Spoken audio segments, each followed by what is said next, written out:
Have you ever noticed that even when nothing big changes in your life, your money still feels tighter? You're not suddenly worse with money. You didn't forget how to budget. And it's not just inflation, even though that's what everyone points to. What's actually happening is more subtle than that. Most households today are dealing with a timing problem, not a spending problem. The way money comes in and the way money goes out no longer line up the way they used to. And nobody talks about that part. Paychecks are usually fixed. They arrive on a schedule that hasn't really changed in decades. But expenses don't work that way anymore. Bills are fragmented. Subscriptions renew quietly. Prices adjust faster than income. And more things demand payment earlier instead of later. So even if your total income technically covers your total expenses on paper, the order and timing of those expenses create constant pressure. It feels like you're always behind, even when the math says you shouldn't be. This is why people can do everything right and still feel stressed. Budgeting assumes that money is evenly distributed across time, but modern expenses aren't. They cluster: rent, insurance, utilities,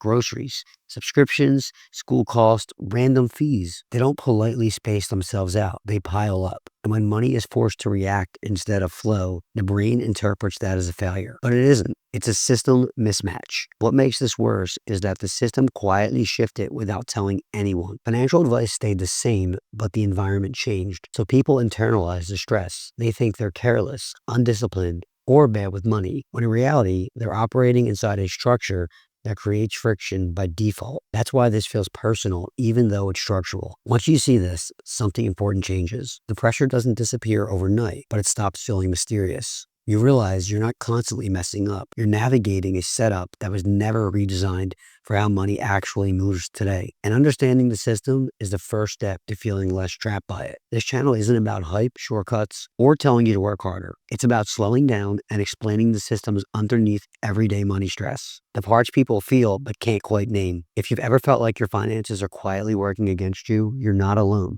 and you're not imagining it.